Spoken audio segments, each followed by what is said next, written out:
ophthalmology at the Mayo Clinic and the immediate past president of the Scleral Lens Education Society. Good evening, everyone. Thank you so much for joining us, and thank you to Karen for your very kind invitation. It has been a tremendous pleasure to be affiliated with this organization for the last, 8 or 9 years, and I'm thoroughly enjoying my role as immediate past president, and I do appreciate their willingness to give me a forum once in a while to talk to folks about scleral lenses. So just a brief moment to thank all of our sponsors of the Scleral Lens Education Society. Diamond sponsors right here, Art Optical, Bausch & Lomb Specialty Vision products. Platinum sponsors include AccuLens, Alden Optical, Blanchard Contact Lenses, Paragon Vision Sciences, Visionary Optics, Excel Specialty Contacts, and our silver and bronze sponsors are listed right here. Now, without further ado, I should disclose that I did serve on an advisory board for Bausch & Lomb in conjunction with the Global Specialty Lens Symposium last year, but other than that, I don't have any financial disclosures. I won't be talking about any off-label use of anything either. So, thought we'd spend a little time this evening talking about some issues and complications that occur with scleral lens prescription and management. So our course objectives would be to identify common issues that affect vision or comfort scleral lens wear, and then to discuss steps that can be taken to mitigate those issues. And then we also want to take a look at complications associated with scleral lens wear, and then review management of those complications. So I'm sure all of you who fit scleral lenses know that it's a balance, and as a matter of fact, you don't even have to fit scleral lenses. Every day we are making risk-benefit analyses for our patients, be it with a regular contact lens or a form of medication or anything else. But scleral lenses are unique in my practice in that for some patients they can be absolutely life-changing. But we need to keep in mind that they are also associated with a particular burden of care and may actually cause some changes on the ocular surface. So far, knock on wood, I haven't had anyone actually lose vision due to scleral lens wear, but it's always a possibility. So we always need to find that balance. So I am potentially creating an artificial designation between issues of scleral lens wear and complications. This isn't official, no one's published on this, but I think it's useful to divide things that happen with scleral lens wear into those two categories. I consider issues with scleral lens wear things that can affect patient satisfaction or the patient experience with lens wear. Issues might affect the lens itself, but issues don't necessarily cause persistent changes in any surface on the, or any tissue on the surface of the eye. So in my mind anyway, and certainly you can argue with this if you want, I think of an issue as something that is less serious than a complication. Now, with regards to complications, I consider a complication something that can cause a permanent or temporary change or changes in ocular surface tissue. Complication might necessitate the discontinuation of lens wear or may even result in loss of vision. So kind of keep that in mind as we go forward. A couple of years ago, some of you may have participated in the first SCOPE study, and I promised at GSLS that SCOPE 2 was coming, and it still is coming, but we haven't gotten it out yet, so if you haven't gotten an email on it, please don't feel like you've missed something. SCOPE stands for Scleral Lenses in Current Ophthalmic Practice Evaluation, and I was fortunate to work with Sherry Now, Amy Now, Ellen Shorter, Jennifer Harthen, and Joe Barr on this study. And we surveyed a bunch of optometrists mostly and some ophthalmologists along with contact lens technicians and fitters worldwide and asked them to tell us about their experience with scleral lenses. And one of the questions that we asked was, which complications have you seen? And to develop our list of complications, we listed things that we had seen in our practice as well as things that had been reported in the literature up until that time, and came up with the following. Of the 989 respondents to the survey, nearly 450 reported that patients had had handling errors. Corneal edema was reported in just over 375 patients, neovascularization in about 240 patients, corneal infiltrates were noted in about 140 patients, toxic keratopathy, again, about 140.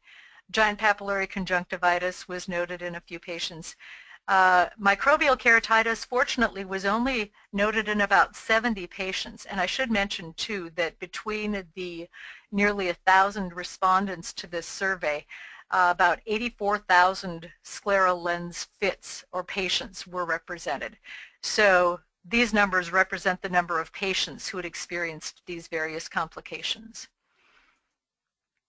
So we also included an other box, and respondents were quite eager to point out things that we'd missed. One big area that we missed was conjunctival changes. And I guess we didn't think about it because most of the time when you're thinking of corneal complications or contact lens related complications, you're thinking of a corneal issue. But since scleral lenses actually extend onto that conjunctival tissue overlying the sclera, it makes sense that you would want to be aware of changes in that tissue. We had not included limbal stem cell deficiency in our original questions, but that was a frequent write-in. Corneal epithelial irregularity was also a frequent write-in without frank defect. That has since been termed epithelial bogging. Fluid reservoir debris was identified as a complication. I would classify that more as an issue due to lens fit and affecting patient satisfaction with the lens wear, but perhaps not affecting in any sort of a permanent or temporary way anterior corneal tissue. And then lens surface deposits were also identified as issues that patients frequently experience. So I kind of took a look at this and realized that frequently toxic keratopathy and handling error are patient errors, and that's probably more of an issue than a complication, but we're going to start with that in any case. So the number one issue, care and handling, and I'm sure if you have fit any number of patients, you've run into issues with this, and there can be a couple of possibilities here, and I'm showing a couple here. Entrapped bubbles, which are always a pain, the plethora of solutions and bottles that patients need to keep in order to be able to apply and remove the lenses and care for them properly, and then application and removal can be an issue as well. Just for your information, I do not necessarily tell patients to either apply or remove their lenses as is illustrated here. This was one of my colleagues demonstrating how difficult it was to get a big, huge lens next to his eye. But you'll notice that the lens doesn't even have any fluid in it, so he had no intention of actually putting it on. We use plungers here. Makes it easier. So what are the major issues with handling? Well, frustration is a huge, huge issue for patients. If you think about it, most of the patients who have gone through the gamut of contact lens wear to arrive at scleral lenses think that it should be pretty easy to put on this lens, but sometimes don't appreciate that it is different than applying a soft lens or even a corneal rigid gas permeable lens. Entrapped bubbles are always an issue, and they are frustrating for patients as well. And then corneal or conjunctival abrasions are also a possibility in terms of issues with application. Telling a joke on myself, when I got my first set of scleral lenses, my technicians in the clinic that I was working at would always know when I had been practicing with application and removal of the lenses for myself, because I would come out of the exam rooms with subconjunctival hemorrhages with some regularity. And even now, I tell patients that I'm pretty good at getting them on other people's eyes, but I'm not that great at getting them on my own eyes. Care product challenges are also certainly an issue for patients. Sometimes products that we recommend are not readily available. Think Unisol. I think a lot of us were at one point recommending Unisol to fill the bowl of the lens prior to application and also to rinse the lenses. And when it went off the market, some of our patients called us back and said, okay, what do you want me to use now? Others simply became somewhat creative and decided that they would switch to another solution in order to apply the lens and rinse it. Even beyond that, patients become very creative with what they do with the care products. They may have friends or neighbors or family members who wear other types of lenses, and they may adopt the care products that those family members or friends or neighbors use as opposed to what you are recommending for them. And then we need to be aware too that there are some individual variations in patient response to care products. Some patients will do very well with a particular care regimen, and I think we would do well to recommend a care regimen that would work for most people, but we need to recognize too that some patients really don't do well with that, and we need to be ready to make changes when appropriate. So what do we do about handling? Well, that's one of the major points that I discuss as I'm beginning to fit a scleral lens patient. We talk about the fact that although you've worn contact lenses before, this is different. And I will pull in any sort of analogy that I think might be helpful for a patient. I learned to drive in an automatic car, and then later learned how to drive a stick shift. And sometimes I'll tell patients that the only time I've seen my father laugh so hard that he cried was the first day that I tried to drive my stick shift, because even though I had been good at driving, I killed that stick shift car probably 4 or 5 times on the main street of the tiny little town where I grew up. So just because you know how to do something with one modality doesn't necessarily mean that that next one is going to be automatic. So I tell them, you know, just like I wasn't able to drive that stick shift car around the block the first time, you might not be able to get this lens on the first time. So that helps to set the expectation that, yeah, this is going to be different. This might be a little bit difficult. I may have to work at this just a little bit. And then educate and train the patient on lens application. There are some wonderful resources out there. The Scleral Lens Society website has a video that we produced a couple of years ago demonstrating one way to apply scleral lenses, but certainly you would be welcome to either refer your patient to the website, make your own video, write it out. I found that in my office it's tremendously helpful to have a couple of contact lens assistants that are well experienced and well trained in helping patients get the lenses on and get them off. And I will frequently recommend that if a patient has had difficulty allowing me to apply a lens in office, that they go through some training with one of my contact lens assistants before we decide whether or not we're actually going to be proceeding with scleral lens fitting. I do like the idea of delegating this task. It can be tremendously time-consuming, so hopefully none of you are attempting to do application and removal training yourself. One interesting study that was published during the last year was by Kornberg, and in that study they asked specifically if older or younger patients had more difficulty learning how to apply and remove the lenses and basic lens handling. And interestingly, they found that there were really no significant differences between younger and older patients in their ability to learn how to handle the lenses. But the thing that I find very interesting is that it can take up to 5 weeks of lens wear before patients are truly proficient with application and removal. And that, of course, depends upon your situation. If you have a more residential setting where a patient is going to come in every day for training, they're going to master it a lot quicker. But if you've got a patient who maybe comes in for 1 or 2 training sessions and then goes to work on it on their own, it can take a while before they become comfortable with that. So I use a number of training wheels. The upper left slide shows the difference between using a dark colored plunger versus a light colored plunger for lens application.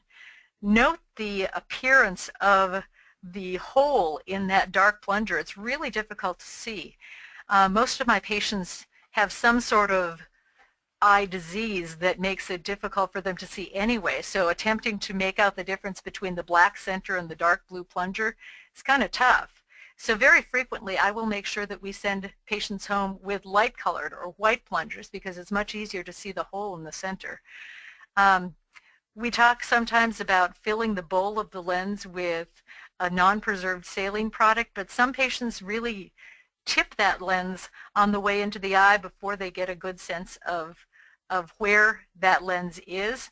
And so filling the bowl of the lens with Celluvisc or another more viscous, non-preserved agent may be helpful initially just to give them a little bit of wiggle room, if you will, while they're learning how to apply and remove the lens.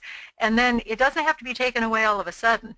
I've had patients who will start filling the bowl of the lens completely with Celluvisc and then move to putting one vial of Celluvisc in the bowl of the lens and then filling it the rest of the way with saline, and then splitting a vial of Celluvisc between the two lenses until they're able to get it on with saline alone. Some of them decide that they like Celluvisc and continue to use it.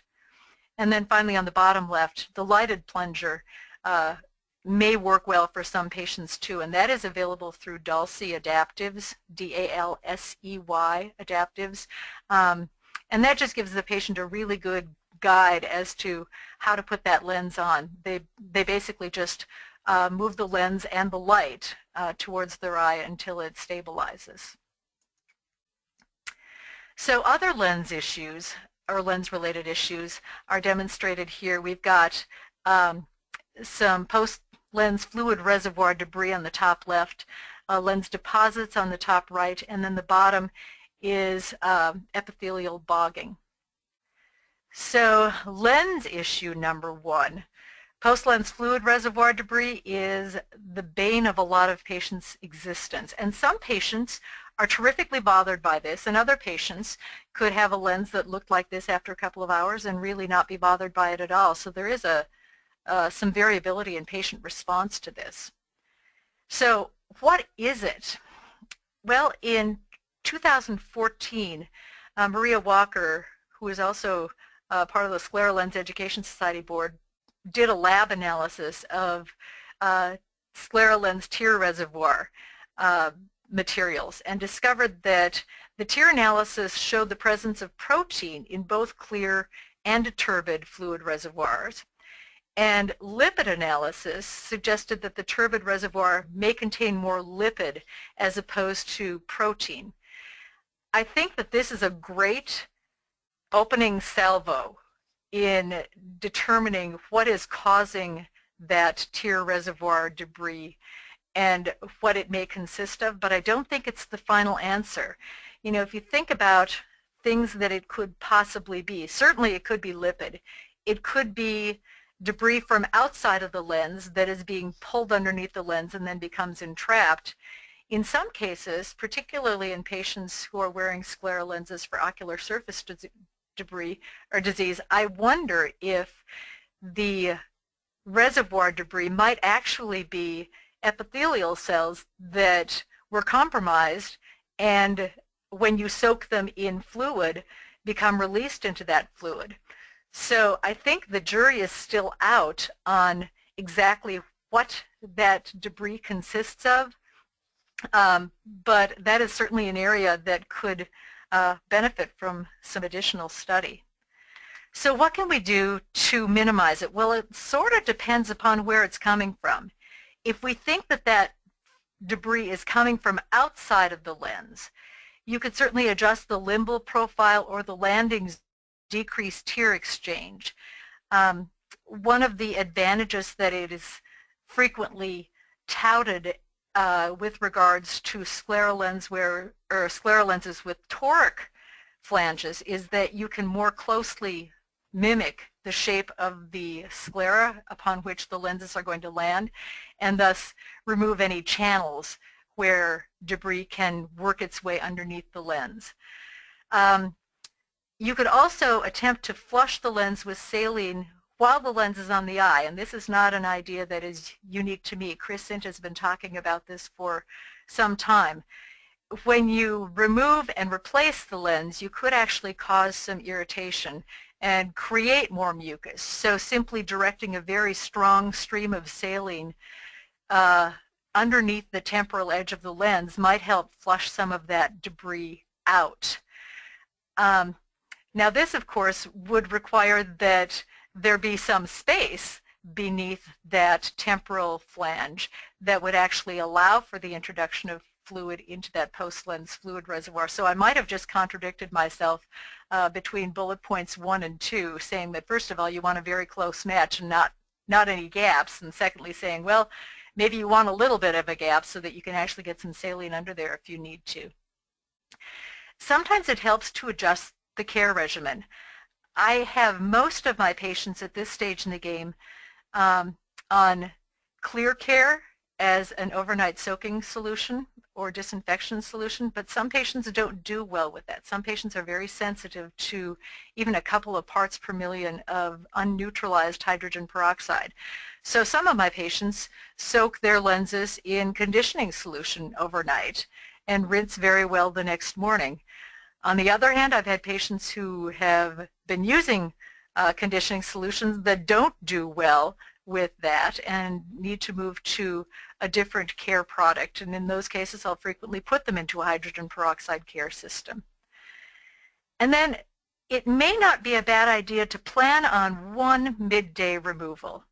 In 2013, Ortenberg published a paper on wearing time as a measure of scleral lens success, and reported during the course of that study that patients who were able to remove the lenses midday, simply flush them and refill them with fresh saline and place them back on the front surface of the eye, had a higher rate of success than patients who attempted to wear the lenses all day. So I'll very frequently tell my patients that they should plan to take their lenses out midday in order to flush them, refill them with fresh saline, and put them back on. And then if they don't need to do so, they think it's a bonus. So if you tell them that, yep, a lot of patients need to do this, you will probably need to do it, but if you don't, you're pretty lucky. Then if they find that they're part of the group that doesn't need to do this regularly, they're quite pleased about it. So issue number 2, surface deposits.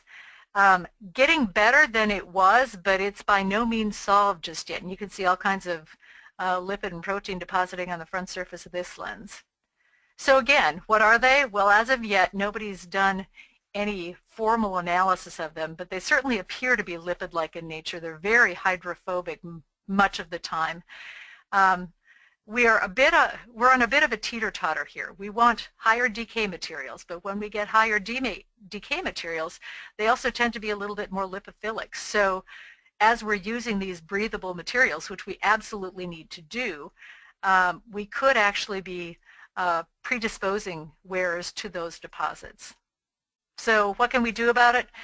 Well, if anyone has pre-existing meibomian gland dysfunction, it absolutely must be managed prior to initiation of scleral lens wear if at all possible. So whatever you do to manage your meibomian gland dysfunction, let patients know that before they start wearing scleral lenses, they need to get real serious about this. And then while they're wearing scleral lenses, they're probably going to need to stay on some sort of a maintenance program there. So whether you like warm compresses followed by lid massage, followed by lid scrubs, if you like using fish oil supplements or doxycycline or LipiFlow treatments, whatever you feel is important in order to manage meibomian gland dysfunction, it's a very good idea to do this prior to fitting scleral lenses. If a patient has been using non-preserved artificial tears prior to scleral lens wear, they should plan to continue to do so afterwards. If they have been using warm compresses and lid massage, they should plan to continue to do so afterwards. I very frequently point out to patients that if we're attempting to manage dry eye symptoms, that it's a bit like trying to climb a mountain, and their lubricant drops and their supportive therapy have gotten them a certain distance up the mountain, but perhaps not as far as they would like to go. And so if they stop using that, they're going to slide right back down, and scleral lenses aren't going to necessarily fix things for them. Sometimes adjusting the care regimen can help. Sometimes these patients actually do better even if they are using hydrogen peroxide disinfection overnight, if they moisten the front surface of the lens with conditioning solution prior to lens application. It can just help keep that front surface a little bit more conditioned. Some of my patients actually clean their plungers with alcohol swabs, and that can create quite a hydrophobic lens surface too. So sometimes just dipping the face of the plunger into a conditioning solution or a multi-purpose solution or even saline can help to maintain that front surface. Squeegeeing the lens surface, variable success with that. Sometimes it's like, you know, windshield wiper on a dirty windshield. You're just moving smear stuff around. But sometimes putting a lubricant drop in prior to using the edge of the plunger to kind of squeegee off or windshield wiper off the front surface of the lens may help. I have one patient who purchases Kim wipes and uses Kim wipes to wipe the front surface of the lens. It is a non-wood product. Now this guy happens to be an auto mechanic, so I don't know if it's the Kim wipes or the fact that his fingers are always rough, but he goes through a pair of lenses about every 6 months. But that is an issue, or that is a possible solution to the issue as well. And then lens surface treatments may also help. Certainly plasma treatment is a great idea, and now HydroPeg is available and can be used to treat the surface of the lens and just make it a little bit more hydrophilic as opposed to hydrophobic. Lens issue number 3, epithelial bogging. Now, you'll see some funny looking striations. This is a patient with amyloidosis, so not the greatest picture of pure bogging, but gives you the idea in any case. Again, the exact etiology is unclear. What we're looking at here is epithelium that is irregular without frank defects. So there are a couple of theories as to why it may occur. You're soaking the cornea in a solution that may be hypotonic compared to regular tears. And just as if you soak your hands in water, your fingers get all pruny, maybe the epithelial cells are getting all pruny too.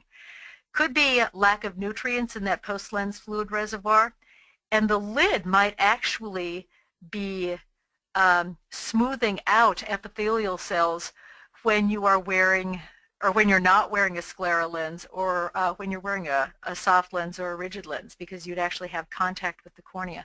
So we may not need to worry about it at all. It may turn out to be about as significant as mucin balls with silicone hydrogel lenses and continuous wear, but it is something that we see with scleral lenses that we don't necessarily see with other types of contact lenses. So what can we do? Well, we might not need to do anything, as I mentioned. We don't know if there are any long-term consequences here. Certainly if we start to see frank epithelial defects, we're going to need to address that. Or if we start to see epithelial dehiscence, we're going to want to adjust that. Again, changing application solution may be helpful, limiting wearing time, recommending some midday breaks just to allow the lid to move directly over the front surface of the eye might be helpful. And then I would follow very carefully just to make sure that we're not going to get any frank epithelial defects. So right now, probably not something that you have to worry about a great deal, but we should keep tabs on that. I wouldn't ignore it if you see it in your patients. So here's something, and I'm not sure whether it's an issue or a complication. Very frequently, you'll see conjunctival tissue kind of billowing up over the limbus with a lens particularly a larger diameter lens, or in a patient who is a little bit older with somewhat looser conjunctiva. In most cases, at least in my experience, this hasn't caused any long-term problems. If I take the lens off, like that lens on the upper left, that conjunctival tissue falls away immediately, and it's not really causing any issues. Now, there are some blood vessels, as you can see in the cornea underneath that. Those were pre-existing. So the conjunctival entrapment or prolapse hasn't caused that new blood vessel growth. However, if you take a look at the lower picture, that conjunctival tissue has actually begun to adhere to the cornea. So it, once you remove the lens, that conjunctival tissue does not fall away from the cornea, and that could create an issue long term. I've been following this patient who was fit elsewhere for about the past 3 years, however, and nothing else has happened. It's simply, it's just sitting there. It's not causing any problems. The rest of the epithelium is fine. The cornea looks healthy other than that. So certainly monitor it. Sometimes altering the lens design can help as well if it bothers you, or if you start to see that that falling away takes a little longer than you would like it to. There are a couple of possibilities for changing that lens design. First of all, you could simply go bigger and make that corneal chamber bigger so that when conjunctival tissue does pull up underneath the lens, it's not getting close to the cornea. You can also flatten that limbal curve and just not create the space behind the lens in that area that would allow that conjunctival tissue to bulge forward. Now, sometimes when I try to make it smaller and closer to the limbus, that conjunctival tissue is still absolutely insistent upon bulging in there, and now it's actually pulling it closer into the cornea. So in my experience, and this is not validated with any evidence whatsoever, but in my experience, going bigger actually tends to be a little bit more successful for me. But I'm sure that there are lots of other people out there who have had different experiences, so please don't feel like I'm issuing a mandate here. Now we're going to get into actual lens complications. And if you recall back to our conversation as to what was a complication versus an issue, complications actually involve alteration of tissue on the front surface of the eye. So we're going to be talking about 4 complications that I've seen with some of my patients, and hopefully talk about some ways that we could potentially avoid some of them. So the issue of conjunctival complications tends to be somewhat unique to scleral lenses because there is not another rigid lens that lands on that soft conjunctival tissue that overlies the sclera. Soft lenses can certainly impinge just a little bit or compress tissue, but they're not going to cause the kind of problems that scleral lenses can potentially cause. So this is a patient of mine who had successfully worn a scleral lens for about 2 or 3 years for exposure keratopathy in her left eye. And I should have actually included a picture that was taken prior to this picture. It was about 6 months earlier. That area looked perfectly fine. It didn't look like I was getting any impingement. The vessels were flowing underneath the edge of the lens without deflection or any change in blood flow. But she came back about 3 months ago looking like this. And when I took that lens off and stained, you could certainly see that the lens was digging into the conjunctiva and actually causing a bit of a conjunctival abrasion right at the edge of the lens adjacent to that conjunctival nodule.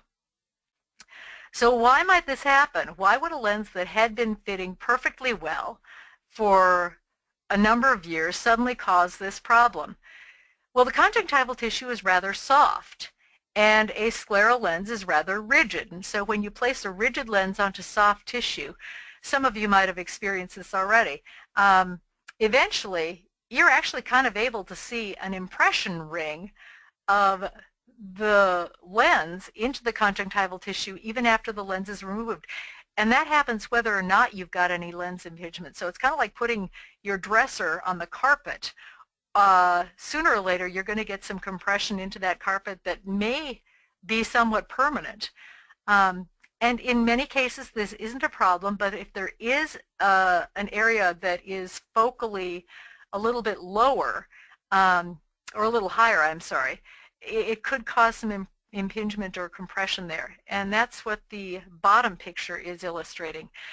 Every time I've seen this so far, and again, I'm sure that there's somebody else who has experienced something else, but I've only seen this sort of trouble in the nasal quadrant so far, and that could be partially due to the fact that the nasal quadrant is a little higher than the temporal quadrant, and certainly you can get some lens tip there, but if you're fitting a spherical haptic and that nasal quadrant is a little higher, you could end up with some impingement there. So what do you do about it?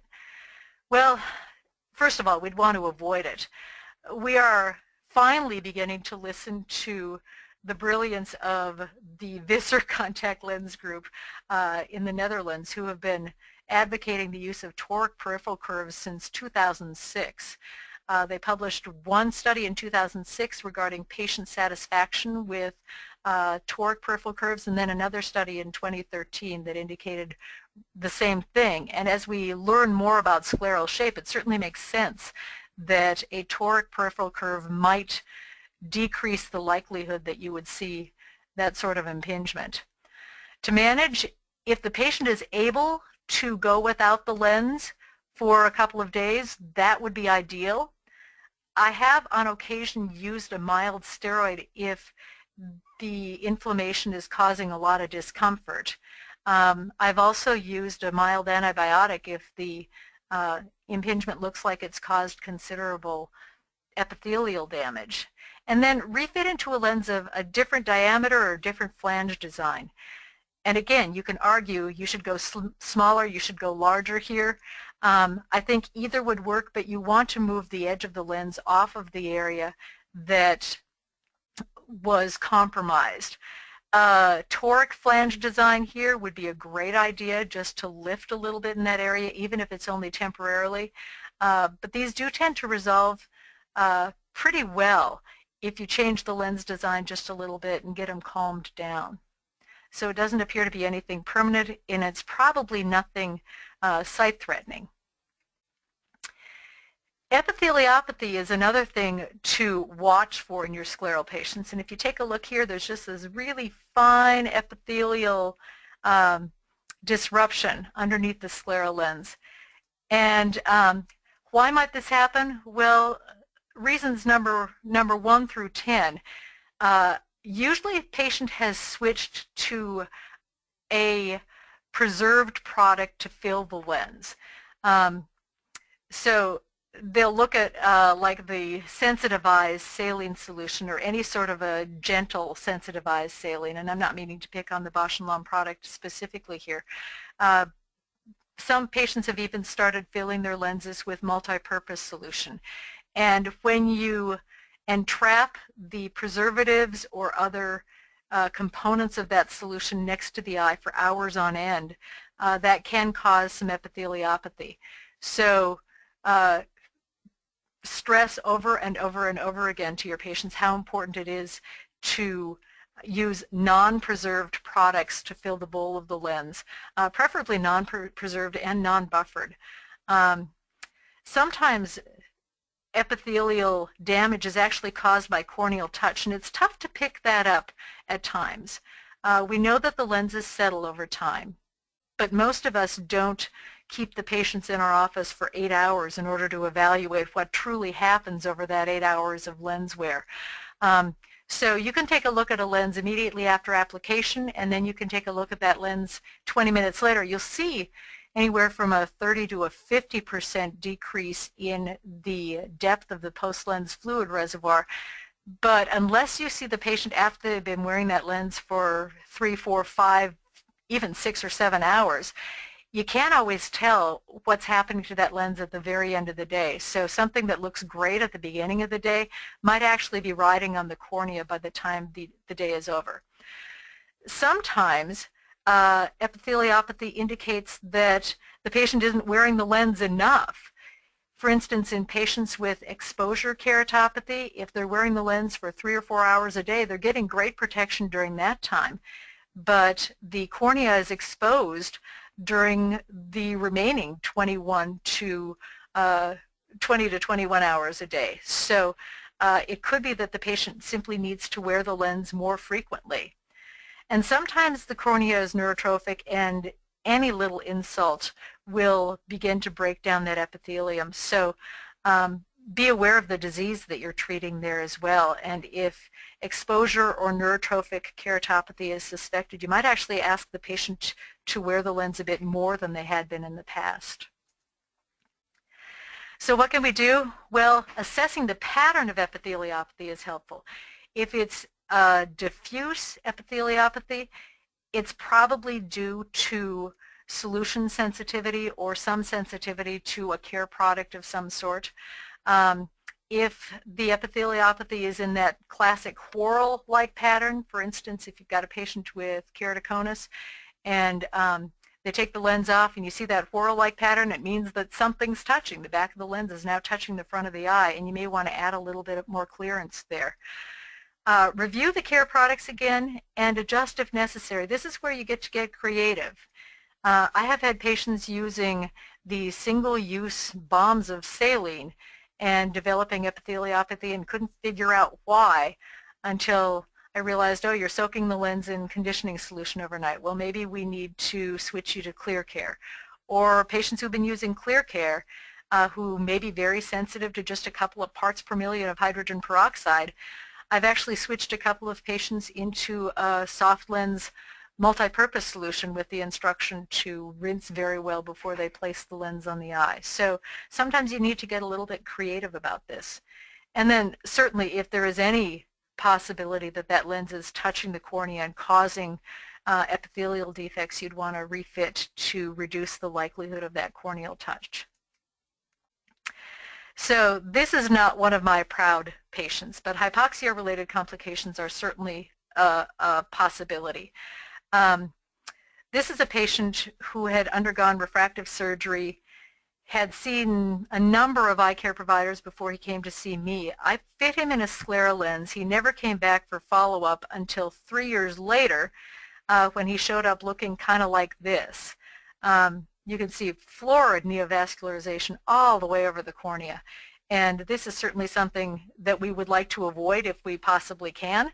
Amazingly, he did not develop any sort of corneal ulcer, but we don't want that much neovascularization in a cornea under any circumstances. So why might this happen? Well, a great deal has been written and discussed about the fact that when you put a scleral lens on the eye, you have the barrier function not only of the lens, which by the way tends to be thicker than most corneal rigid gas permeable lenses, but you also have a fluid reservoir, which presents a barrier to oxygen transmissibility. So when you double those up, there's not much oxygen getting through to the cornea, even if you're using a highly oxygen permeable lens. So that's certainly one possibility, that direct transmission of oxygen through the lens, through the reservoir to the front surface of the eye. Now, another reason that corneal rigid gas permeable lenses don't really cause very many hypoxic complications is that you get a tremendous amount of tear exchange under the lens.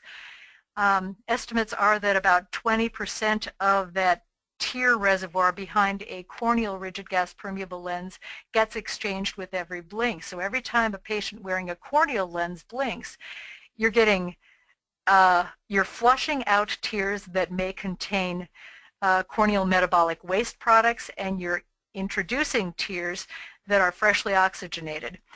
Now, for fitting scleral lenses in a way that minimizes tear exchange in an attempt to minimize post-lens fluid reservoir debris, we may actually be fitting lenses in a way that would potentially increase the possibility of hypoxic complications. So that tear film does have a certain amount of oxygen dissolved in the reservoir.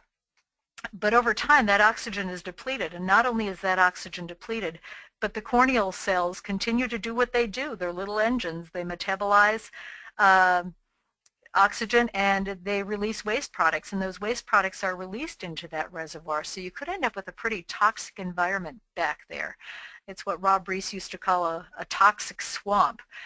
So this is currently one of the hottest topics in scleral lens prescription and management. And as of yet, I am not certain that we have the answer as to why this happens. As a matter of fact, I think we might be needing to ask why this doesn't happen a lot more than it does, given the fitting characteristics of scleral lenses. So what can we do? This is where I contradict myself royally. On the one hand, if you want to increase the amount of oxygen that is moving through the lens and reservoir to the cornea, you would want to fit a small lens close to the cornea, as thin as possible. So that would facilitate oxygen transmissibility directly through that lens reservoir combination and get more oxygen to the cornea. The challenge when you fit small is that you're landing very close to the limbus, and if that lens settles significantly, you could actually land on the limbus with time. That may not be an ideal fit. The other thing is that when you fit small, you tend to have a relatively narrow landing zone. And just as walking across a snowdrift in stiletto heels is a whole lot more difficult than walking across a snowdrift with snowshoes, a narrow zone may sink into the conjunctival tissue more than a wider landing zone. So the other argument would be to fit large and loose. Now, as you fit larger, you're going to end up landing on scleral tissue that's more irregular. And that may not be great for fluid reservoir debris, but it may be a very nice thing for tear exchange. So I was reading Boris Severinsky's 2010 paper again recently and realized that he had taken a look at he called it the fluorescein test. He would place fluorescein outside of a scleral lens and then look at the lens about 5 minutes later to see if there was any fluorescein back behind the lens. And I don't know if you do this in your practice. I do it pretty regularly. And I don't consider no fluorescein behind the lens a bad fit. It's just something I'm observing at this point. But it seems that in a lot of cases, even if the patient has been wearing the lens for a couple of hours, if I put fluorescein outside the lens, by the time I'm done doing an over-refraction, which usually takes about 5 minutes, I can see fluorescein in the reservoir behind the lens. So that indicates that there is some exchange. If part of the issue is that we're not getting enough exchange, then fitting larger may actually be a better idea. So I think the jury's still out on this. I think that if you're having problems with hypoxia-related issues and you've got a lens that fits small and close, try something large and loose. If you're fitting large and loose and you're having a problem, try something smaller and closer. And I don't mean to sound as if I'm equivocating, but think back to what we used to do when we were fitting soft lenses using the FDA classification systems as a guideline. If somebody was having problems with a low water lens, we would put them into a high water lens. If somebody was having problems with an ionic lens, we would put them into a non-ionic lens. So it's right now a bit of a matter of trial and error, I'm afraid. Now, the dreaded complication is microbial keratitis, but thank goodness it doesn't appear to be very frequent. If the scope survey results are any indication, out of 84,000 patients reported, microbial keratitis was only reported in 70 of those patients. Now, a couple of things to note. First of all, we have no idea how many patient years are represented with 84,000 patients. As a matter of fact, we don't even know how many scleral lens wearing eyes are represented, because we asked about the number of patients and not the number of eyes. I think it would be foolish to assume that scleral lenses are never going to cause microbial keratitis, but at this stage in the game, I'm not certain that we need to be ringing alarm bells over it. In published literature as of yet, there's not very much information on microbial keratitis and scleral lens wear, and normally there is a reason that the patient may have developed the problem. So the Fernandez and Zimmerman reports talked about microbial keratitis with scleral lens wear related to solution issues. So certainly we would want to be careful about this and careful in recommending particular solutions to patients, but it doesn't appear to be a major issue. Hypoxia could be an issue in this, most certainly, but if you think back to what we've learned about getting lots of oxygen to a cornea through a contact lens, it didn't really make a huge difference in the risk of microbial keratitis with overnight wear. The SHINE study of 2006 took a look at continuous wear of silicone hydrogel lenses and found that the incidence of microbial keratitis was very similar to what it was in a non-silicone hydrogel product. So hypoxia may certainly play a role in the development of keratitis, but may not be as strong a causative factor as we once believed that it was. That post-lens fluid reservoir tends to get stagnant, though. I mentioned the toxic swamp before.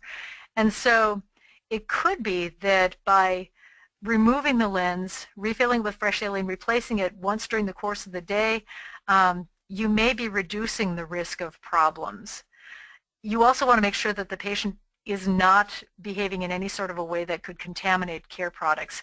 Hopefully your patients are on topping off solutions. Hopefully they are getting rid of any bottled saline that you might be recommending for them. As indicated, at this stage in the game, I would really strongly recommend a single-use vial of saline now that we have one that is FDA approved for use on the eye. Patients are certainly welcome to rinse their lenses with bottled saline, but it would be ideal if we could move them more towards single-use saline. So what can we do? Well, I think we need to respect the known risk factors for contact lens-related microbial keratitis. We know that smoking increases the risk of microbial keratitis, and so if you've got a patient who is either considering wearing scleral lenses or needing to wear scleral lenses, then they are a smoker, strongly recommended that they consider cessation or at least cutting down on smoking. We know that overnight wear is a risk factor. Now, in some cases, you may need to weigh that risk against the benefit of continuous protection for a cornea in an eye that can't blink or in a neurotrophic cornea. Men are more likely to develop microbial keratitis than women. Younger men more likely than older men. Topping off solutions is a risk factor for microbial keratitis. So a little bit of extra patient education on all of these factors would certainly be in order. And then certainly we want to maximize oxygen availability. And I'm not going to take sides on exactly how to maximize oxygen availability. If you want to fit small and close, go right ahead, but if you feel more comfortable fitting larger and looser and making sure that there is adequate exchange, I'm not sure that that's a bad idea either. And then certainly you would want to educate patients on early signs and symptoms of microbial keratitis, encourage them to seek care promptly if noted, and then treat anything pretty aggressively. You don't want problems with these lenses. So in some cases, you'll see a problem, and you won't know whether this is because of the lens or if it's because of the underlying disease that you're attempting to treat. So the photo on the upper left is a nearly complete corneal epithelial abrasion over the top of a graft in a patient who can't blink. The upper right is a patient with a rather aggressive frond of neovascularization that developed underneath an epithelial defect due to neurotrophic keratitis. And the picture at the bottom is in a patient who had a Salzmann's excision. So this brings us to the question of understanding what you're treating. As of right now, the majority of scleral lenses are being fit for patients with some form of ocular disease. And most of them are corneal ectatic disease, be that primary corneal ectasia or post-surgical ectasia, or ocular surface disease. So knowing what to expect from the natural history of your disease is really important. You got to know what you're treating to figure out whether what you're seeing is part of the history of the disease or disease progression, or if it's actually a problem that's being caused by the scleral lenses. It's a very handy thing to cultivate relationships with colleagues in cornea, oculoplastics, neuro-ophthalmology. I am very fortunate in my work environment that I have specialists in all of those areas right down the hall who are more than willing to consult with me at any point. But if you've got questions, and I'm going to definitely date myself here, but when I was in junior high, there was a song that was very popular called Billy Don't Be a Hero. And I would encourage you to follow that same rule. Don't try to be the hero and manage something if you really don't know what's going on. It's always a good idea to have those colleagues available. And recommend scleral lens therapy as needed in order to attain therapeutic goals. And by this I mean that if a patient can maintain a stable epithelium with 4 hours daily of scleral lens wear, encourage them to wear the lens for 4 hours a day. Now I realize that in most of our patients we're recommending these lenses for the management of corneal irregularity or correction of refractive error, and obviously they're going to need to wear the lens in order to get the visual benefit. But in patients with ocular surface disease, if they find that they don't need to wear the lens all day every day, certainly they wouldn't need to. I'm also somewhat careful about seeing when a patient can graduate out of scleral lenses. When I started fitting lenses, I was quite certain that that was never going to be the case, but I've actually seen a number of patients now who have been able to maintain stable epithelial integrity even after they've discontinued scleral lens wear. So it's possible that scleral lenses may be a temporary treatment, and when they are no longer necessary, the patient can go back to a less aggressive form of therapy.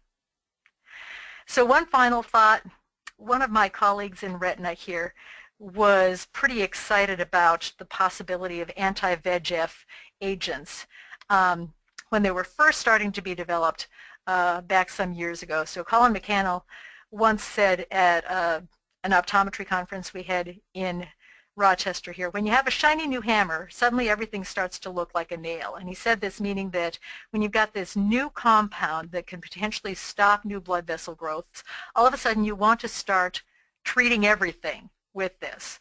So scleral lenses are definitely the shiny new hammer in the optometric community, and no doubt there are applications for these lenses that we have not yet begun to explore. But I think we need to keep in mind that hammer is not the only tool in the toolbox, and sometimes a patient may have a lower risk of complications or issues with a different lens modality and still get the benefit that we would like them to have with that modality that is better known and better understood. So in our excitement to fit scleral lenses, let's not forget that we have other options as well, and use those other options as appropriate.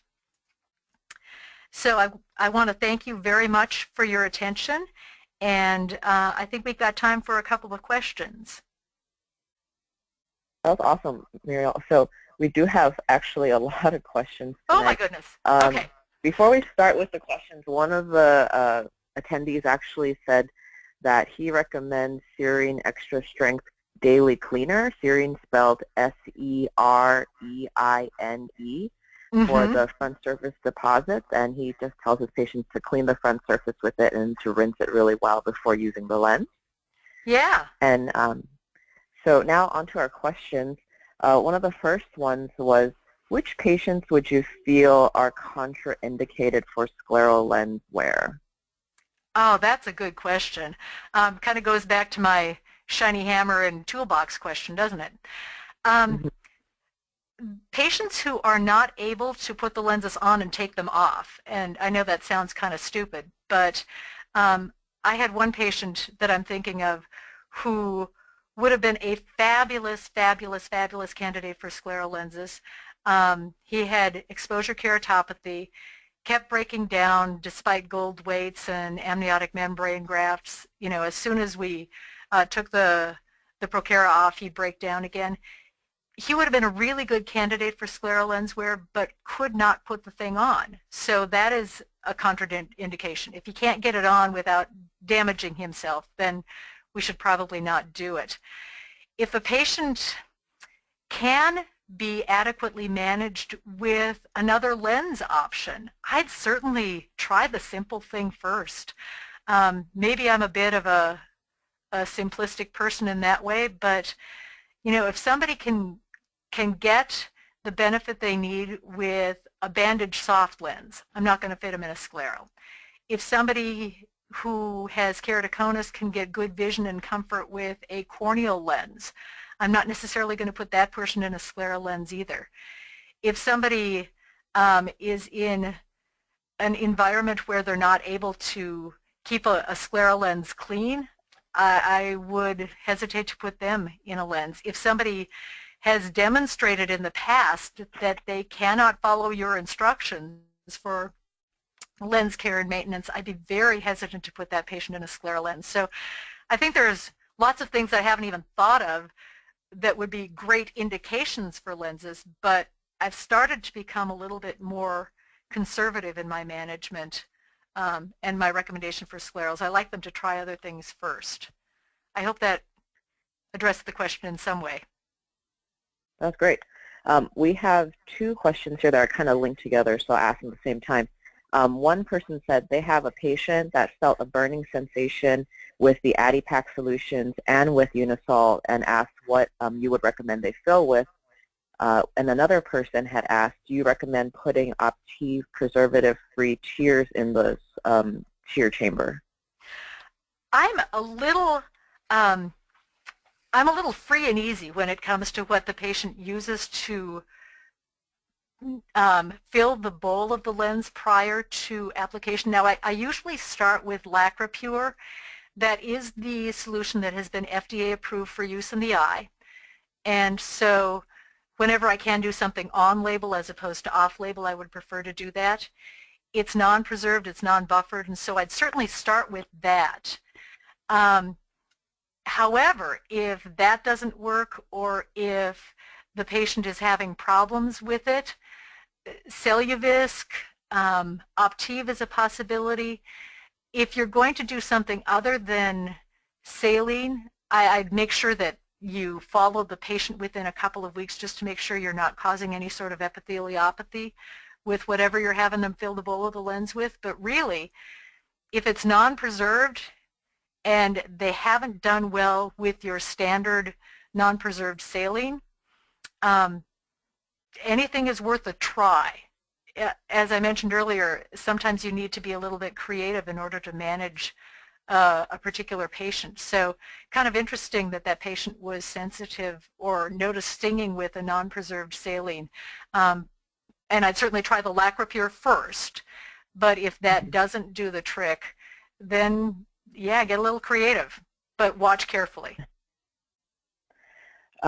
One speaker just, or not speaker, one attendee just mentioned that they like putting Oasis Plus eye drops, 2 to 4 drops in the bowl of the lens, and then topping with saline for those patients as well. Mm-hmm. When we're talking about hypoxic keratopathy, do you think it will still happen in high decay material lenses with minimum tear exchange? I think it will. I think it will. Everybody's cornea is a little bit different. And so there are those corneas, and you all know these corneas. When I started practice here, I had patients coming in wearing annual replacement lenses for 3 months at a time and never taken them off. As a matter of fact, one of the first case reports I wrote, was on a guy who developed microbial keratitis after I refit him into a silicone hydrogel lens. He was going to wear the lens for 3 months at a time anyway, so I figured I'd put him in a silicone hydrogel lens, and wouldn't you know it, his number came up. But some people appear to have very low oxygen need. Now, on the other hand, there are people who need a tremendous amount of oxygen in order to keep the cornea healthy. So just as you see hypoxia-related complications, even with silicone hydrogel soft lenses, you're probably going to see hypoxia-related complications even if you fit a scleral lens very thin and very close to the cornea. I think in those high oxygen using corneas, you can't avoid some level of hypoxia. So again, watch carefully. Sclerals are still kind of the unknown. So we don't know how much oxygen they're actually getting through the lens and reservoir, and we don't know how much oxygen they're actually getting through tear exchange. So watch carefully during the first couple of weeks or even months of scleral lens wear, and if you see any signs of epithelial stress, reconsider how you're fitting. And again, like I said, if you fit small and close and that doesn't seem to be working, try large and loose, and vice versa. Great. How long does it usually take limbal stem cell edema to develop, and what would you recommend if you see limbal swelling but there appears to be adequate clearance? So how long does it take to develop? Again, that's going to be highly dependent upon the individual. And I hate to keep saying we don't know, but this is another area that we don't know a lot about. So how long would it take? Again, individual variation, and depending upon how that cornea needs to use oxygen and what kind of solution the patient is using and how sensitive they may be to components of that solution, it'll vary. And then what was the second part of the question? I'm sorry. Oh, I think it was, let me see. It was, oh, what should they do if there's adequate limbal clearance, but they're seeing like limbal swelling? Move the lens farther out, perhaps. The limbus is not a specific line, it's actually a region of the cornea. And you know this because you've taken a look at your OCTs, and in some cases, the iris root attaches way back, and then there's that kind of hazy area, and in other cases the limbus is much more clearly defined. So if you've got clearance over what you're identifying as the limbus, it could be that those limbal stem cells are actually populating an annulus that may be a bit larger than that inner ring of opaque versus clear tissue. So just moving that landing zone out a little bit might reduce the stress. And one of the listeners, she has a patient who underwent cross-linking and was instructed to use FML indefinitely. When she started using scleral lenses, however, the patient decided to discontinue the FML on her own. Would you recommend that she continue using FML even with scleral lens use? I do have patients who are using FML long-term with scleral lenses. In fact, I saw one today. He's a patient who had corneal transplants back in the 70s and 80s, and he still has the same transplant. But every now and then he just blows up and gets pretty inflamed. Now, it's always epithelial rather than endothelial, but he does best if he just uses 1 drop of FML in each eye after he takes the lenses out right before he goes to bed at night. So there are instances in which long-term use of FML and scleral lens wear can be continued in tandem. But I would take a look at the cornea and see if there's any sign that the FML or discontinuing the FML has caused any problems. And if it hasn't, you may consider having the patient discontinue it, but just watch carefully to make sure that they don't develop some underlying or some smoldering or chronic inflammation. Sometimes it's necessary to keep them on it, and sometimes if they don't need it, they don't need it. So use your clinical judgment on that one. And our last question for the night is, how much do you think post-lens debris is due to all of the current lens materials being fluorinated? That is an excellent question, and the answer is I really don't have any idea. I think that we've got so many more questions to answer on what constitutes that post-lens fluid reservoir debris. What's in it? Is it the same for every patient? You know, if you fit lenses long enough, you'll notice that sometimes it appears kind of globular, and at other times it's a more hazy or milky appearance without specific or discrete cells or blobs of tissue or lipid within that material. So interesting question, and I would love to see a study on that. But I haven't seen one as of yet, so I'm afraid I can't answer it with any degree of certainty. Awesome. So thank you everyone for coming tonight. I just wanted to point out that we have 2 more webinars for this year. It should be on the next slide, I believe. Yep, so that's the date and these are the topics, and feel free to sign up for our newsletter where we will have the links for these webinars, and feel free to email us any other questions you may have. And once again, thank you very much for your attendance and your attention. Good night. Good night, everyone.